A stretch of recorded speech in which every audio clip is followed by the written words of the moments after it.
we have some really, really great fights coming up, man. Yeah. I have never been as excited about this sport as I am this year.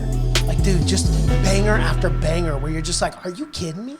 And I saw this thing, and this was not in our notes, but I just want to bring it up just on a side note. You know, I saw people complaining online. There was this post where it was like, oh, you got to pay for an ESPN Plus subscription, and then you have to get UFC Fight Pass, which you don't have to get. And then you got to pay for 16 pay-per-views a year. That adds up to $1,500. You wonder why people illegally stream? How else are you going to pay these fighters, first off? Second off, it's well worth it for me. Like, I literally budget it because, like, this sport means that much to me. And you have to. It has always been the pay-per-view model for any fights, okay? We've been doing this in boxing for, 60 years? 60, 70 years? Like, this is just something that you do. I have no problem paying my hard-earned money to one, watch these men sacrifice themselves and literally put their life out there on the line. And two, like, for the betterment of the sport. Like, I have no problem with that. I don't like the fact that some of these, like, casual in-the-wind fans are complaining about having to pay for ESPN Plus and paying for pay-per-views. How else do you think these fighters are going to get paid? Yeah, I agree.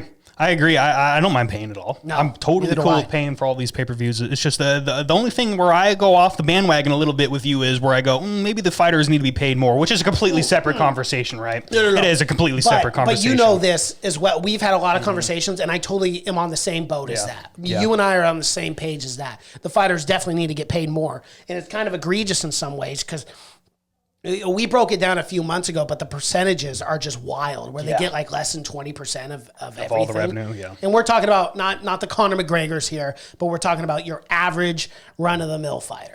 So, yeah, I'm totally cool with paying $65 per pay-per-view. Just promise me, UFC, that a little bit more of that goes to the fighters in the future. Yeah, I mean, absolutely. But, we're probably never going to get that, until the fighters unionize or something. Like But that was the only time I really would say, go unionize. I am hoping, though, with this new Venom deal in April, and I haven't looked at the logistics or the contracts. I haven't done my research or homework on this, but I really hope that they pay a little bit more in the percentages for when you buy individual fighters. Like, I'm dead serious, man. I don't give a fuck what company it is.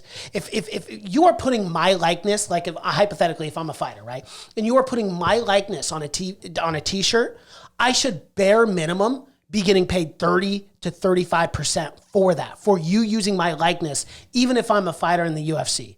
I'm sorry. I just think that's fucked up. Sugar Sean said, I think he got like fucking 5% under the Reebok deal. Under the Reebok deal for his I don't t-shirts, know what which was the number one selling t-shirt, by the way. Yeah, and that's robbery. That kind of shit should not happen in the organization, and that's where we can critique it on this podcast. But outside of that, like, again, just pay your fighters more and give them a bigger cut of the merch. Are you kidding me? Give them a bigger pay-per-view cut. Yeah, something like something. They got to get paid more. I mean, there's no other sport, maybe outside of football with CTE and stuff. I'll give them that you put your body out on the line more than mixed martial arts.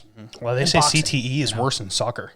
That's bonkers. Right? Yeah, that's right. wild. Isn't that crazy? That is wild, man. So wild.